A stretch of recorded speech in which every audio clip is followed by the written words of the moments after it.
110 கோடி ரூபாய் பெறுமதியுள்ள போதைப் பொருட்களை கடத்திய 22 பிக்குகள் அதிரடி கைது. வெளியான புகைப்படங்கள். அமெரிக்க ஜனாதிபதி டொனால்ட் ட்ரம்ப் மீது திடீர் துப்பாக்கி சூடு. நிலைமை கவலைக்கிடம். வெள்ளை மாளிகை விருந்தில் பரபரப்பு. ஒருவர் அதிரடி கைது. வெளியான சிசிடிவி காணொளி.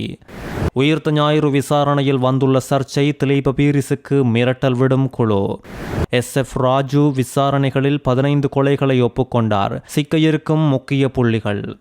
கடத்தப்பட்ட 18,500 எரிபொருள் பீப்பாய்களை ஏற்றி சென்ற எரிபொருள் கப்பலில் நின்ற இலங்கையர் கடத்தியது யார் தெரியுமா? திரைசேரி மோசடி இணைய தாக்குதல் அல்ல, அதிகாரிகளின் அலட்சியத்தால் நடந்த சம்பவம் என்று கொந்தளித்த ஹர்ஷ டி சில்வா. உலகில் அனைவரும் பயன்படுத்தும் வாட்ஸ்அப்புக்கே போட்டியாக புதிதாக வருகின்றது எக்ஸட். இலங்கை சைபர் தாக்குதல் அபாய பட்டியலில் அவசர எச்சரிக்கை விடுக்கும் நிபுணர். நீண்ட காலம் யாழ்ப்பாணத்தில் போதைப்பொருள் வியாபாரம் செய்து வந்தவர் அதிரடி கைது. வரும் 1ஆம் திகதி முதல் அதிரடி மாற்றம். வாகனம் வைத்திருப்போர்களுக்கு மகிழ்ச்சி செய்தி. 110 கோடி ரூபாவுக்கும் அதிக மதிப்புள்ள போதைப்பொருள் கட்டுநாயக்க பண்டாரநாயக்க சர்வதேச விமான நிலையத்தில் பறிமுதல் செய்யப்பட்டுள்ளது. இவற்றை மறைத்து கொண்டு வந்த பல பௌத்த பிக்குகள் அதிரடியாக கைது செய்யப்பட்டுள்ளதோடு சம்பவம் பெரும் பரபரப்பை உண்டாக்கியுள்ளது. பண்டாரநாயக்க சர்வதேச விமான நிலையத்தின் வரலாற்றில் இதுவே மிகப்பெரிய போதைப்பொருள் வேட்டை என்றும், துறவிகள் பெருமளவு போதைப் பொருட்களோடு இப்படி கைது செய்யப்பட்டதாக பதிவு செய்யப்பட்ட முதல் வழக்கு இதுவே என்றும் அதிர்ச்சி வெளியிடப்பட்டுள்ளது.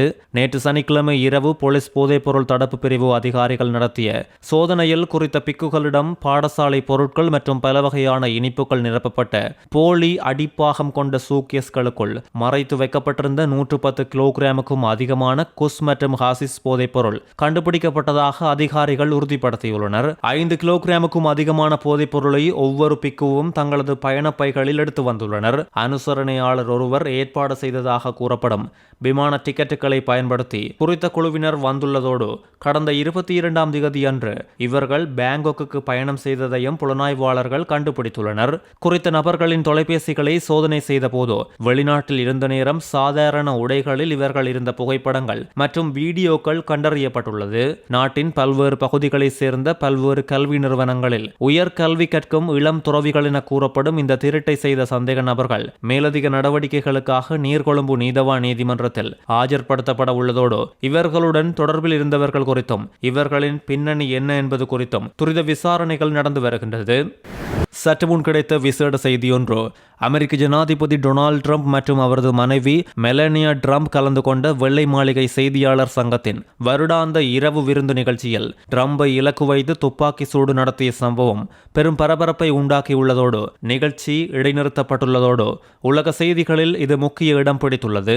காவல்துறையின் அதிரடியால் சந்தேக நபர்கள் கைது செய்யப்பட்டுள்ளதாக தெரிய வந்துள்ளதோடு குறித்த நபர் ட்ரம்பை நோக்கி சுடும் சிசிடிவி காணொளியும் இப்பொழுது அவர்களால் வெளியிடப்பட்டுள்ளது. தனது ட்ருத் சோசியல் சமூக வலைதள பக்கத்தில் நடந்த எதிர்பாரா அதிர்ச்சி சம்பவம் குறித்து பதிவிட்டுள்ள ஜனாதிபதி ட்ரம்ப் பாதுகாப்பு பிரிவினரின் துரிதமான மற்றும் துணிச்சலான நடவடிக்கையை பாராட்டியுள்ளார். நிகழ்ச்சி பாதுகாப்பு காரணங்களுக்காக பாதியிலேயே நிறுத்தப்பட்டதோடு அடுத்த 30 நாட்களுக்குள் மீண்டும் ஒரு திகதியில் இதைவிட பிரம்மாண்டமாக நடத்தப்படும் என ஜனாதிபதி மற்றும் விழா ஏற்பாட்டாளர்கள் சற்று முன் அறிவித்துள்ளனர்.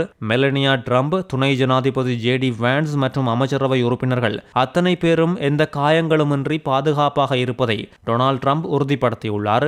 வாஷிங்டன் ஹில்டன் ஹோட்டலில் பாதுகாப்பு சோதனை செய்யும் இடத்தில் குறித்த துப்பாக்கி சூடு சம்பவம் இடம்பெற்றதோடு இதில் பாதுகாப்பு அதிகாரியொருவர் காயமடைந்த போதிலும் அவர் அணிந்திருந்த குண்டு துளைக்காத கவசத்தால் பெரும் ஆபத்து தவிர்க்கப்பட்டுள்ளது. சந்தேக நபர் காவல்துறையால் மேலதிக விசாரணைகளில் இருப்பதோடு குறித்த பகுதி தற்போது பாதுகாப்பு படையினரின் முழுமையான கட்டுப்பாட்டுக்குள் கொண்டுவரப்பட்டுள்ளது.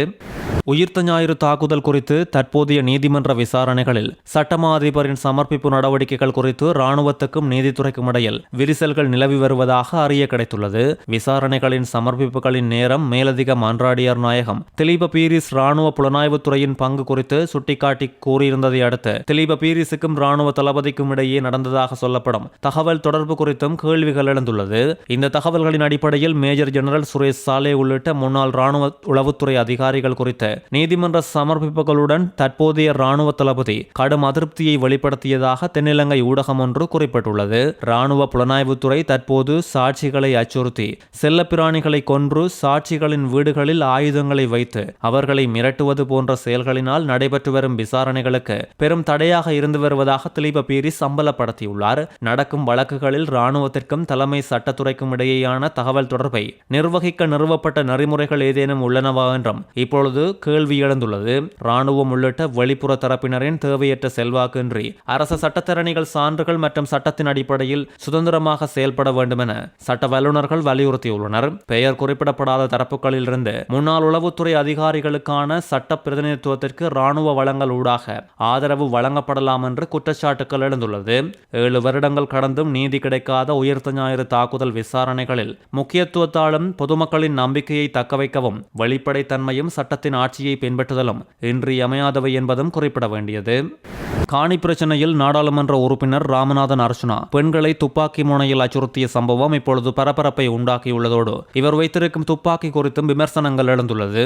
நேற்றைய தினம் யாழ்ப்பாணம் பெரிய விளான் பகுதியில் குறித்த சம்பவம் இடம்பெற்றதோடு சம்பவம் இடம்பெற்ற காணியின் உரிமை குறித்து மல்லாகம் நீதிமன்றத்தில் வழக்கு நடந்து வருகின்றது. குறித்த காணி தன்னுடைய காணி என்று நாடாளுமன்ற உறுப்பினர் ராமநாதன் அர்ச்சுனா சொல்லி வருகின்ற நிலையில் வேறு தரப்பினரும் அதில் தங்கள் காணி உள்ளதாக உரிமை கோரியுள்ளனர். குறித்த காணியை நேற்றைய தினம் சுத்தம் செய்யும் நடவடிக்கையில் நாடாளுமன்ற உறுப்பினர் அர்ச்சுனா ஈடுபட்ட நேரமே அங்கு வந்த பெண்கள் 2 பேர் அதில் ஒரு பகுதி தமது காணி என்று தெரிவித்து முரண்பாட்டில் ஈடுபட்ட போது எதிரே நின்ற பெண்கள் கையில் எந்தவிதமான ஆயுதங்களோ பொருட்களோ இல்லாமல் நின்ற போது நாடாளுமன்ற உறுப்பினர் ராமநாதன் அர்ச்சுனா திடீரென தனது துப்பாக்கியை எடுத்து அந்த பெண்களை மிரட்டியுள்ளமை கடும் அதிர்ச்சியை உண்டாக்கியுள்ளது. நாடாளுமன்ற உறுப்பினர் ராமநாதன் அர்ச்சுனாவுக்கு அனுர அரசாங்கம் துப்பாக்கி கொடுத்துள்ளமை மக்களுக்கு ஆபத்து என முன்பே பல்வேறு தரப்பினரும் சுட்டிக்காட்டியுள்ள நிலையில் இதுவரை இவரின் துப்பாக்கியானது மீள பெறப்படவில்லை என்று பலரும் விமர்சித்து வருகின்றனர். பாதாள உலக கும்பலை சேர்ந்த கரந்தனிய சுத்தாவின் சகோதரரான SF ராஜு அண்மையில் இந்தியாவில் அதிரடியாக கைது செய்யப்பட்டு இலங்கைக்கு கொண்டு வந்துள்ள நிலையில் இவரின் வீட்டு தோட்டத்தில் நடந்த அதிரடி தேடுதலில் 9 மில்லிமீட்டர் ரக கைத்துப்பாக்கியும் அதற்கான தோட்டாக்களும் இன்று காலை மீட்கப்பட்டுள்ளது.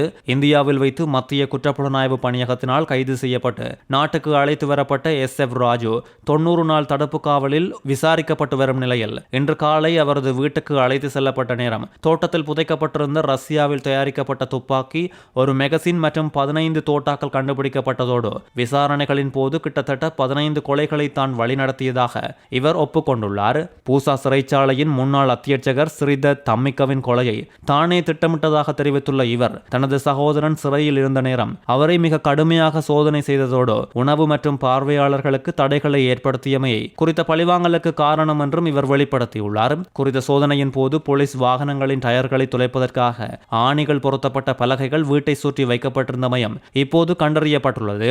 குறித்த சந்தேக நபருடன் நெருங்கிய தொடர்பு வைத்திருந்த சட்டத்தரணி ஒருவரை பற்றியும் அவர் குற்றங்களுக்கு துணை நின்றாரா, தொழில்முறை ஒழுக்கங்களை மீறினாரா என்பது குறித்தும் போலீசார் விசாரணைகளை துரிதப்படுத்தியுள்ளனர். கரந்தனிய சுத்தா மற்றும் SF ராஜு ஆகியோரின் ஆயுதங்கள் குறித்து தகவல் யாருக்கும் தெரிந்தால் ரகசியமாக தெரிவிக்குமாறு போலீசார் பொதுமக்களிடம் சற்று முன் கோரிக்கை ஒன்றை விடுத்துள்ளனர். சிரேஷ்ட பிரதி போலீஸ் மா அதிபர் ரன்மல் கொடித்துவக்கு மற்றும் பிரதி போலீஸ் மா அதிபர் சந்தன கொடித்துவக்கு ஆகியோரின் மேற்பார்வையில் மேலதிக விசாரணைகள் முன்னெடுக்கப்பட்டு வருவதோடு இவ்வாறான பெரிய ஒரு பின்புலம் கொண்ட பல கொலைகளோடு தொடர்புடைய இவருக்கு என்ன தண்டனை என்று பொறுத்திருந்து பார்க்கலாம். இவர்கள் ஒருவேளை வெளியில் வந்தால் மீண்டும் மீண்டும் அவர்களின் குறிக்கோள்களில் விடாமுயற்சியோடு இருக்க வாய்ப்பு உள்ளது.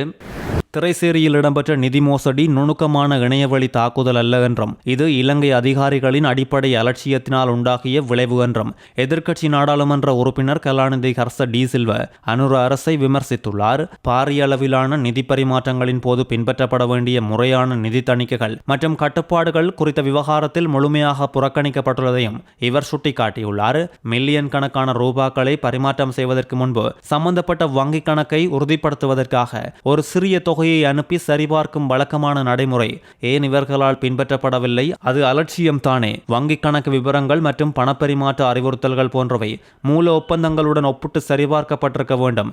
ஏனைய இடங்களில் பொதுவாக இத்தகைய அடிப்படை பாதுகாப்பு நடைமுறைகள் பின்பற்றப்படுகின்றது. பொதுமக்களின் பணம் இவ்வாறு இழக்கப்பட்டுள்ள நிலையில் இதனை வெறுமனே பணம் காணாமல் போன ஒரு சம்பவமாக தட்டி கழிக்கவே முடியாது. இதற்கு பொறுப்பான அதிகாரிகள் உரிய பொறுப்பை ஏற்க வேண்டும்.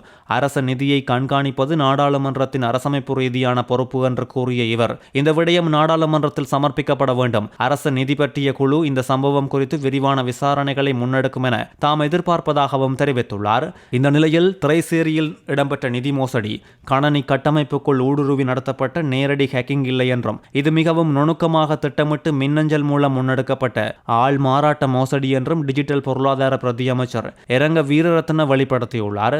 சர்வதேச நிறுவனம் ஒன்றின் பெயரைப் போலவே தோற்றமளிக்கும் போலியான இணையதள முகவரி மற்றும் மின்னஞ்சல் முகவரிகளை மோசடியாளர்கள் உருவாக்கியுள்ளதோடு குறித்த நிறுவனத்தின் உண்மையான அதிகாரிகளின் பெயர்களை பயன்படுத்தி திரைசேரி அதிகாரிகளை தவறாக வழிநடத்தி பணப்பரிமாற்றத்துக்கான அனுமதியை பெற்றுள்ளதன் மூலமே அரசாங்கத்தின் பெரிய தொகை பணம் மோசடி செய்யப்பட்டுள்ளது. தற்போது குறித்த மோசடி தொடர்பில் பல முனைகளில் விசாரணைகள் முன்னெடுக்கப்பட்டு வருகின்றது. இதற்கு பின்னால் இருப்பவர்கள் யார் யார் என்பதையும் கண்டறிய இலங்கை கணனி அவசர தயார்நிலை குழு, இலங்கை மத்திய வங்கி மற்றும் ஏனைய அரசு நிறுவனங்கள் இணைந்து இந்த பணம் எங்கே கொண்டு செல்லப்பட்டது என்பதையும் கண்டறிய பணியாற்றி வருகின்றது. பணப்பரிமாற்றம் வங்கி கணக்குகள் ஊடாகவே நடைபெற்றுள்ளதால் அந்த பண தடயங்களை வைத்து இழந்த நிதியை மீண்டும் மீட்க முடியும் என தாம் எதிர்பார்ப்பதாகவும் பிரதி அமைச்சர் வீரரத்ன நம்பிக்கை தெரிவித்துள்ளார். கள்ள நோட்டு வைத்திருந்த குற்றச்சாட்டில் நேற்று 2 வெவ்வேறு போலீஸ் நடவடிக்கைகளில் 7 சந்தேக நபர்கள் சுற்றி வளைத்து கைது செய்யப்பட்டதோடு இதில் ஒரு சோதனையில் ஐஸ் போதைப் பொருளும் கண்டுபிடிக்கப்பட்டுள்ளது. முதல் சோதனையில் கிடைத்த தகவலின்படி மவுண்ட் லெவினியா பிரிவு குற்றப்புலனாய்வு பணியகத்தின் அதிகாரிகள் ரத்மலான மற்றும் இம்புல்கொட பகுதிகளில் சோதனைகளை நடத்தியுள்ளனர். 6 சந்தேக நபர்களிடமிருந்து 91 கிராம் மற்றும் 200 மில்லிகிராம் ஐஸ் போதைப் பொருளும் 5000 ரூபாய் கள்ள நோட்டுகள் 2 2000 ரூபாய் கள்ள நோட்டுகள் 21 கைப்பற்றப்பட்டுள்ளது.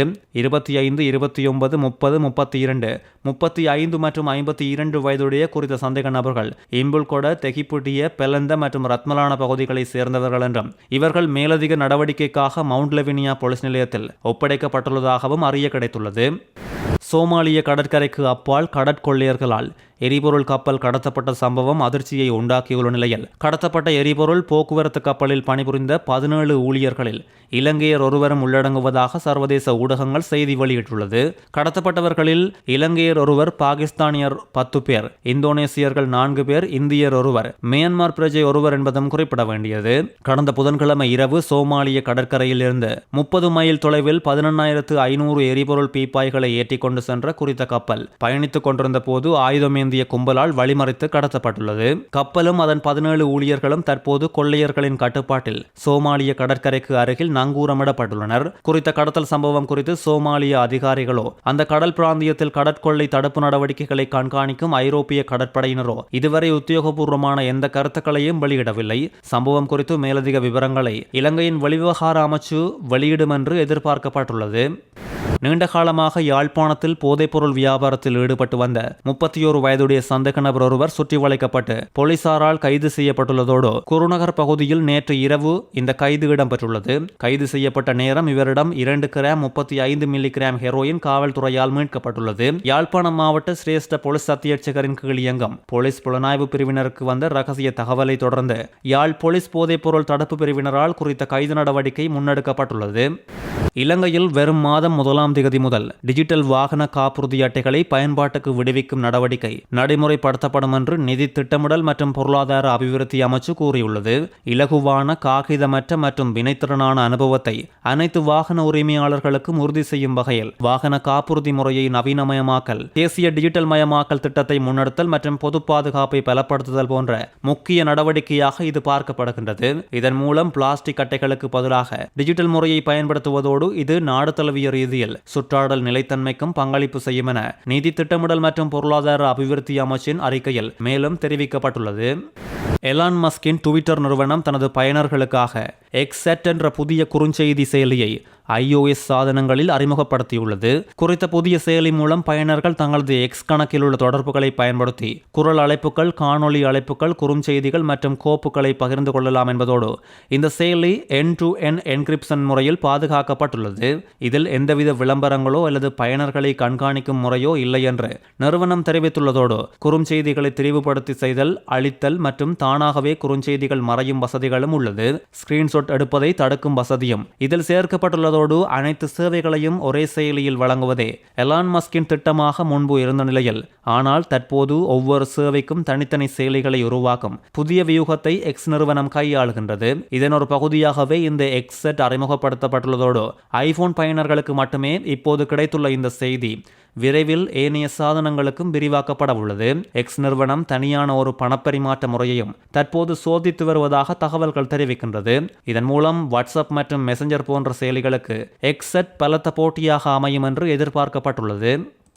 டிட்வா புயல் காரணமாக பாதிக்கப்பட்ட மக்களுக்கு சமைத்த உணவு வழங்கல் உள்ளிட்ட நிவாரணங்களில் 60 லட்சம் ரூபாவுக்கும் மேல் மோசடி இடம்பெற்றுள்ளதாக வவுனியா செட்டிக்குளம் பிரதேச செயலகத்தில் விசாரணைகள் இப்பொழுது முன்னெடுக்கப்பட்டுள்ளது. குறித்த சம்பவம் தொடர்பில் கிடைக்கப்பட்ட முறைப்பாட்டுக்கு அமைய மாவட்ட அரசு அதிபரின் உத்தரவுக்கு அமைய விசாரணைகள் இடம்பெற்று வருவதோடு குறித்த விசாரணைகளின் போது டிட்வா புயலால் பாதிக்கப்பட்ட மக்களுக்கு சமைத்த உணவு வழங்கல் உள்ளிட்ட பல்வேறு நிவாரண நடவடிக்கைகளில் மோசடி இடம்பெற்றுள்ளமை தற்போது தெரிய வந்துள்ளது. செட்டிக்குளம் பிரதேச செயலக கிராம அலுவலர்களின் தலைமை அதிகாரி உட்பட 4 உத்தியோகத்தர்கள் உடனடியாக வவுனியா மாவட்ட செயலகத்துக்கு இணைப்பு செய்யப்பட்டுள்ளதோடு 8க்கும் மேற்பட்ட கிராம அலுவலர்களிடமிருந்து இதுகுறித்து விசாரணைகள் முன்னெடுக்கப்பட்டு வருகின்றது. மோசடியில் ஈடுபட்ட சில கிராம அலுவலர்கள் தமது குற்றத்தை ஏற்றுக்கொண்டு மோசடி செய்த பணத்தை மீள செலுத்தியுள்ளதாகவும் தெரிய வந்துள்ளது. ஊழலை ஒழிப்பதாக கூறிய ஆட்சிக்கு வந்த தேசிய மக்கள் சக்தி அரசாங்கத்தின் கீழே இவ்வாறான மோசடிகள் நடப்பதோடு அனர்த்தத்தால் பாதிக்கப்பட்ட மக்களுக்கான நிதியில் இடம்பெற்றுள்ளமை தொடர்பில் வெளிப்படையான நீதியான விசாரணைகள் இடம்பெற்று மோசடி செய்த உத்தியோகத்தர்கள் உடனடியாக தண்டிக்கப்பட வேண்டும் என்பதே பாதிக்கப்பட்ட மக்களின் எதிர்பார்ப்பாக உள்ளது. இலங்கையில் இணையதளங்கள் மீதான சைபர் தாக்குதல்கள் அதிகரிக்கும் போக்கு காணப்படுவதாக தெரிய வந்துள்ளது. இவ்வாறான சைபர் தாக்குதல்களுக்கு உள்ளாகும் அதிக அபாயம் கொண்ட நாடுகளின் பட்டியலில் இலங்கை உள்ளதாக நாட்டின் சிரேஷ்ட தகவல் தொழில்நுட்ப நிபுணர் இப்பொழுது எச்சரிக்கை விடுத்துள்ளார். இலங்கையின் சிரேஷ்ட தகவல் தொழில்நுட்ப நிபுணரான கர்ச விஜயவர்த்தன இது குறித்து கருத்து தெரிவிக்கையில், உலகில் இணைய அச்சுறுத்தல்கள் நிலவும் நாடுகளின் பட்டியலில் இலங்கை 20வது இடத்தை பிடித்துள்ளது. சுமார் 91 லட்சம் இணையதளங்களுக்கு கடந்த 5 ஆண்டுகளில் சைபர் தாக்குதல் அச்சுறுத்தல் விடுக்கப்பட்டுள்ளதாக இவர் தெரிவித்துள்ளார். உலகில் குழப்பமான காலப்பகுதிகளில் இவ்வாறான சைபர் தாக்குதல் அதிகம் இடம்பெறுவதாக தெரிவிக்கப்பட்டுள்ளதோடு கோவிட் பெருந்தொற்று காலத்திலும் ரஷ்யா உக்ரைன் போரின் உச்சகட்டத்திலும் இது அவதானிக்கப்பட்டதோடு தற்போது நிலவும் மத்திய கிழக்கு போர் சூழலிலும் அத்தகைய போக்கு தென்படுவதாகவும் சுட்டிக்காட்டிய இவர், இந்த சைபர் தாக்குதல்களில் பல்வேறு குழுக்கள் வேலை பார்ப்பதாகவும் சில நேரத்தில் அரசியல் தேவைகளுக்காகவும் இன்னும் சில வேளைகளில் ஒழுங்கமைக்கப்பட்ட குற்ற செயல்களாகவும் இணையத்தில் பெருமளவில் இது இடம்பெறுவதாக சுட்டிக்காட்டியுள்ளார்.